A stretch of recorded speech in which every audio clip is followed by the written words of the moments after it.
मालती की बात सुनकर कुंवर साहब थोड़े परेशान हो गए थे। उन्होंने मालती से कहा, यह तुम कैसी बातें कर रही हो मालती? हम पढ़े लिखे हैं, कोई गवार नहीं। विज्ञान के ज़माने में तुम ये क्या भूत प्रेतों की बातें लेकर बैठ गई हो? हमें ऐसा लगता है कि बिंदिया के दिल में कोई बात है, वह हमें बता नहीं रही है और शायद यही सोच सोच कर अंदर ही अंदर घुट रही है, इसलिए परेशान है। हमें ऐसा लगता है कि हमें उन्हें शहर में दिखाना होगा। किसी अच्छे डॉक्टर की सलाह से वह जल्दी ठीक हो जाएंगी। कुंवर साहब की बात बिंदिया को सुनाई पड़ रही थी। जब बिंदिया ने देखा कि कुंवर साहब पर मालती की बात का कोई असर नहीं हो रहा, तब उसने बाजी अपने हाथ में लेने की सोची। अभी कुंवर साहब मालती से कुछ कह रहे थे कि बिंदिया अपने बाल खोलकर उठकर बैठ गई। वह एक टक मालती की तरफ घूर घूर कर देखने लगी। मालती ने जानबूझकर कांपती हुई आवाज में बिंदिया से कहा, क्या हुआ बहू रानी, आप ऐसे मुझे क्यों देख रही हैं? बिंदिया ने अपनी आंखें फाड़कर अपनी एक उंगली मालती की तरफ उठाकर मालती से भारी आवाज में कहा, मैं इसे अपने साथ ले जाऊंगी। मालती ने एक बार फिर कपकपाती हुई आवाज में बिंदिया से कहा, किसे ले जाएंगी और कौन है आप? इस तरह से हमारी बहू रानी को क्यों परेशान कर रही हैं? बिंदिया ने दोबारा भारी आवाज में मालती से कहा, मैं कुएं वाली चुड़ैल हूँ और मैं तुम्हारी बहू रानी को अपने साथ लेने आई हूँ। मैं इसे अपने साथ ले जाऊंगी। और ऐसा कहकर बिंदिया ने अपना सर बुरी तरह से हिलाना शुरू कर दिया। बिंदिया की हरकत देखकर अग्रज बुरी तरह से डर गए थे। उन्हें कुछ समझ नहीं आया। उन्होंने मालती की तरफ देखते हुए कहा, हम गाड़ी का इंतजाम करते हैं, तुम तुरंत बिंदिया को लेकर उस गांव चली जाओ जहां तुम्हारी वह सहेली रहती है। हमें हमारी बिंदिया ठीक ठाक चाहिए और तुम कहो तो हम भी तुम्हारे साथ चलते हैं, बल्कि यही ठीक रहेगा कि हम भी तुम्हारे साथ चले। कुंवर साहब की बात सुनकर मालती ने कुंवर साहब से कहा, नहीं नहीं, आप यहीं रहिए, यह बात हवेली से बाहर नहीं जानी चाहिए। यहाँ तक कि हवेली वालों को भी पता नहीं चलना चाहिए कि बहू रानी को क्या हुआ है। खामखा में बातें बन जाएंगी। आप बस ड्राइवर को हमारे साथ भेज दीजिए और आप बहू रानी की बिल्कुल चिंता मत करिए। हमें एक मंत्र पता है, फिलहाल हम उसे शांत करने के लिए हम वह मंत्र पढ़ देते हैं और बाबा जी की भभूति भी हमारे पास है, हम यह भभूति इन्हें लगा देते हैं। जब तक गांव जाएंगे तब तक इस मंत्र और भभूति से बहू रानी शांत रहेगी और एक बार गांव पहुंच जाएं, बस फिर तो कोई बात नहीं। बाबा जी से झाड़ फूंक करवा कर बहू रानी एकदम ठीक ठाक हो जाएंगी और हम 1-2 दिन में वापस भी आ जाएंगे। आप बिल्कुल चिंता मत करिए कुंवर साहब। अग्रज ने अपनी जेब से नोटों की गड्डी निकालकर मालती को देते हुए कहा, यह कुछ पैसे रख लो, वहाँ काम आएंगे। मालती ने पैसे लेने से मना करते हुए कहा, अरे नहीं, पैसों की वहाँ कोई ज़रूरत नहीं, वह बाबा जी मुफ्त में झाड़ फूक करते हैं। अग्रज ने मालती से कहा, फिर भी यह रुपए रख लो, अगर रास्ते में कोई ज़रूरत हो तो काम आएंगे, लेकिन आप वादा करिए मालती हमारी बिंदिया बिल्कुल ठीक होनी चाहिए। अग्रज की आंखों में आंसू थे। उन्होंने बिंदिया के सर पर हाथ फेरने के लिए जैसे ही अपना हाथ आगे बढ़ाया, बिंदिया ने जोर से आंखें निकालकर और भारी आवाज में अग्रज की तरफ देखते हुए कहा, दूर रखो अपना हाथ, मैं तुम्हारी पत्नी नहीं हूँ, मैं कुएं वाली चुड़ैल हूँ। एक बार फिर अग्रज ने डरकर अपना हाथ पीछे कर लिया और मालती से कहा, आप तुरंत इनको लेकर जाइए, हमें हमारी बिंदिया ठीक ठाक वापस चाहिए, हम यहाँ सब संभाल लेंगे। कह देंगे कि बिंदिया के मायके से अचानक बुलावा आ गया था। अग्रज की हालत देखकर अंदर ही अंदर मालती को अग्रज पर बहुत तरस और हंसी आ रही थी और शायद बिंदिया को भी, लेकिन वह दोनों यह सारा नाटक जानबूझकर कर रही थी ताकि किसी भी तरह वो रामपुर जा सके। और देखने से तो ऐसा ही लगता था कि उन दोनों का नाटक सफल रहा। अग्रज ने ड्राइवर को सारी बातें समझा दी थी और फिर चुपचाप बिंदिया और मालती गाड़ी में जाकर बैठ गई थी। बिंदिया खुश थी, हालांकि गाड़ी में वह ज़्यादा बात नहीं कर रही थी कि कहीं ड्राइवर को शक ना हो जाए। और एक लंबे सफ़र के बाद वह दोनों रामपुर पहुंच चुकी थी। साथ में वह मुखबिर भी था। मुखबिर उन दोनों को लेकर गायत्री के घर तक पहुंच चुका था। मालती ने इशारे से मुखबिर को ड्राइवर को वहां से दूर ले जाने के लिए कहा और मुखबिर ड्राइवर के साथ कहीं चला गया था। मालती और बिंदिया एक पेड़ के नीचे बैठकर अब आगे की रणनीति के बारे में सोच रही थी। बड़गांव का दृश्य। विवेक अब काफ़ी हद तक ठीक हो चुका था। उसने राधिका से कहा, मुझे लगता है कि मुझे काम पर जाना शुरू कर देना चाहिए। तुम्हें देखकर ऐसा लगता है जैसे तुम थक गई हो। मेरी सेवा भी करती हो, उसके बाद मंडली के साथ भी जाती हो। सुबह शाम खाना बनाना, घर की साफ सफाई, सारा काम तुम्हारे जिम्मे आ गया है। मैं सोचता हूँ कि अब मैं भी कुछ काम करूँ ताकि तुम थोड़ा आराम कर सको।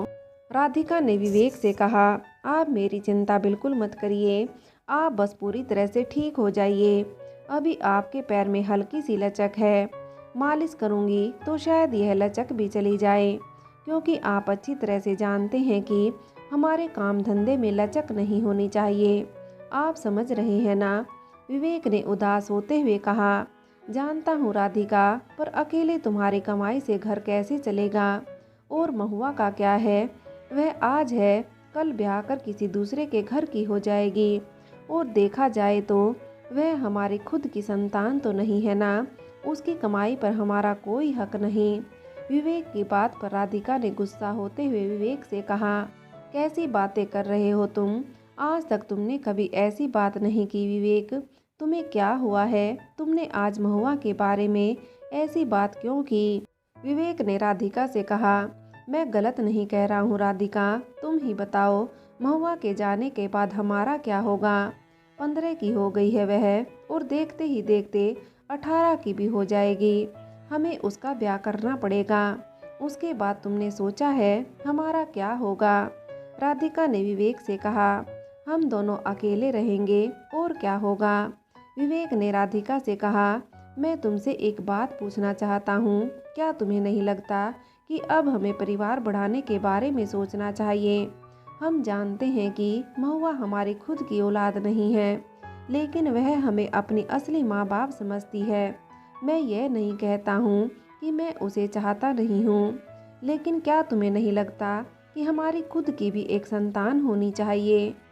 विवेक की बात सुनकर राधिका ने उदास होते हुए कहा, कौन नहीं चाहता है विवेक, लेकिन हमारी परिस्थितियाँ कुछ इस तरह से हैं कि चाहकर भी मैं दूसरे बच्चे के बारे में नहीं सोच पा रही हूँ। तुम्हें पता है विवेक, जब नील नाना ने मुझे उस रात यह बताया कि किस तरह से महुआ एक अमीर घराने में पैदा हुई थी। तुम्हें पता है विवेक, नील नाना ने बताया कि जिस रात महुआ का जन्म हुआ था, उस रात बहुत बरसात हुई थी, इतनी ज़्यादा कि लगता था कि बाढ़ ही आ जाएगी। वो दिन मुझे आज भी याद है। तुम्हें याद है वह दिन? उस दिन हम दोनों तुम्हारे खेला दिखाने के बाद जैसे ही तालाब के पास जा रहे थे, बरसात शुरू हो गई थी, और फिर बरसात से बचने के लिए हम दोनों वहाँ माता के मंदिर चले गए थे। तुम्हें याद है विवेक, जब मैं माता की मूर्ति के पास खड़ी हुई थी, उस दिन माँ के गले से माला टूटकर मेरे ऊपर गिर गई थी। मुझे समझ नहीं आया था कि इस बात का मतलब क्या है, लेकिन जब महुआ मेरे पास आ गई और नील काका ने बताया कि उस रात महुआ का जन्म हुआ था, तब मुझे वह दिन याद आया, और वह माला टूटने वाली बात भी। शायद माता संकेत देना चाहती थी कि आज मेरी बेटी का जन्म हुआ है। भले ही उस बेटी ने मेरी कोख से जन्म नहीं लिया, लेकिन साक्षात ईश्वर ने उसे मेरे भाग्य में लिखा था, तो मैं उसे अपनी बेटी कैसे ना मानूं? वह मेरी ही बेटी है और किसी की नहीं। अगर किसी ने, या शायद उसकी असली माँ ने कभी उसे पहचान लिया और मुझसे मेरी बेटी को वापस मांगा, तो सच कह रही हूँ विवेक, मैं अपनी जान दे दूंगी, पर अपनी महुआ को कहीं नहीं जाने दूंगी। वह मेरी बेटी है, भले ही मैंने उसे अपनी कोख से जन्म नहीं दिया, लेकिन ऐसा मेरा मानना है कि मेरी माँ ने उसे मेरी झोली में डाला है। और तुम देखना विवेक, एक दिन वही हमारा भाग्य बदलेगी, और इसलिए शायद मैं कभी दूसरे बच्चे के बारे में सोचती भी नहीं हूँ। अगर किस्मत में होगा तो हो जाएगा, अगर नहीं है तो कोई बात नहीं, क्योंकि मेरी महुआ मेरे लिए सब कुछ है। राधिका का जवाब सुनकर विवेक भी भावुक हो गया था। उसने राधिका से कहा, हाँ राधिका, मुझे अच्छी तरह से वह दिन याद है। और यह भी याद है कि तुमने मुझे बताया था कि उस दिन ही हमारी महुआ का जन्मदिन था। कैसे माँ बाप है हम बिन ब्याहे। और ऐसा कहकर विवेक मुस्कुराने लगा। उसने शरारत से राधिका की ओर देखते हुए कहा, तो अगर हम बिन ब्याहे माँ बाप बन सकते हैं तो अब दोबारा क्यों नहीं। अब तो हमारा ब्याह हो चुका है ना। विवेक की बात सुनकर राधिका ने उसकी ओर देखा और उससे कहा, मैंने तुमसे कहा ना विवेक, तुम कभी भी यह मत सोचना कि हमारी खुद की संतान ना होने का कारण महुआ है। महुआ हमारे लिए भाग्यशाली है।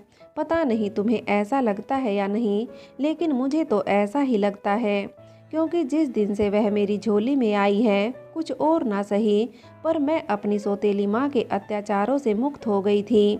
यहाँ तक कि हमारी शादी भी हो गई, जो हमने कभी सोचा नहीं था। हमारे पास घर भी था। क्या तुम्हें नहीं लगता कि महुआ हमारे लिए भाग्यशाली है। और आज भी देखो, पिछले 2 महीने से तुम बिस्तर पर हो, लेकिन हमारी महुआ है जो हमारा घर चला रही है। अब तुम खुद ही सोचो विवेक कि हमारी महुआ हमारे लिए भाग्यशाली है या नहीं। विवेक ने मुस्कुराते हुए कहा, मैंने कब कहा। मैं तो बस इतना चाहता हूँ कि महुआ के जाने के बाद हम अकेले ना हो जाएं। बस इतनी सी ख्वाहिश है मेरी कि हमारी खुद की भी एक संतान हो। विवेक की बात सुनकर राधिका ने विवेक से कहा, यह सब तो ईश्वर के हाथ में है विवेक, हमारे हाथ में कुछ भी नहीं। विवेक ने राधिका से कहा, बात तो तुम ठीक कह रही हो, लेकिन अब क्योंकि तुम भी कमाने लगी हो तो हमारे पास एक मौका है कि हम अपनी दूसरी संतान को भी बहुत अच्छा तो ना सही, लेकिन ठीक ठाक भविष्य दे पाएंगे। लेकिन मैंने आज ये बात छेड़ी तो वैसे भी महुआ का ब्याह तो हम आराम से कर ही सकते हैं, क्योंकि तुमने उसके ब्याह के लिए वह गहने संभाल कर रखे हुए हैं। राधिका विवेक की बात सुन रही थी। उसने विवेक से कहा, तुम किसी बात की चिंता मत करो विवेक। अच्छा चलो मैं अब काम पर चलती हूँ। और ऐसा कहकर राधिका जैसे ही उठकर खड़ी हुई, उसे जोर का चक्कर आ गया और वह वहीं धड़ाम से गिर पड़ी। रामपुर का दृश्य। बिंदिया और मालती वहीं पेड़ के नीचे बैठकर आगे की रणनीति तैयार कर रहे थे। बिंदिया के चेहरे पर परेशानी के भाव थे। शाम होने को आई थी और तभी थोड़ी देर बाद उसे दूर खेत में एक बूढ़ी औरत नजर आई। बिंदिया की आंखें उस औरत को पहचानने की कोशिश कर रही थी और तभी बिंदिया ने आंखें बड़ी करते हुए मालती की तरफ देखा और उससे कहा, मालती, क्या जो हम देख रहे हैं वह सच है। मालती ने भी हैरानी से बिंदिया की तरफ देखते हुए कहा, हाँ बहू रानी, लगता तो कुछ ऐसा ही है। यह तो वही, हाँ यह गायत्री ही है। मुखबिर सही कहता था, यह गायत्री ही है बहू रानी। गायत्री को देखकर बिंदिया के चेहरे पर खुशी के भाव थे और आंखों में खुशी के आंसू। उसने मालती के गले लगते हुए कहा, भगवान ने हमारी सुन ली मालती, हमारे इतने दिनों की तपस्या सफल हुई। अब हम अपनी बेटी से मिल पाएंगे। मालती, तुम कुछ करो, पता करो कि गायत्री ने हमारी बेटी को किस हाल में रखा है। हम आज ही अपनी बेटी को लेकर गांव जाएंगे। अब हम उसे यहाँ और नहीं रहने देंगे। मालती ने बहू रानी का हाथ दबाते हुए कहा, हम अच्छी तरह से जानते हैं कि इस वक्त आपके मन में क्या चल रहा है। फ्रेंड्स, आगे की कहानी के लिए कहानी का अगला भाग देखें।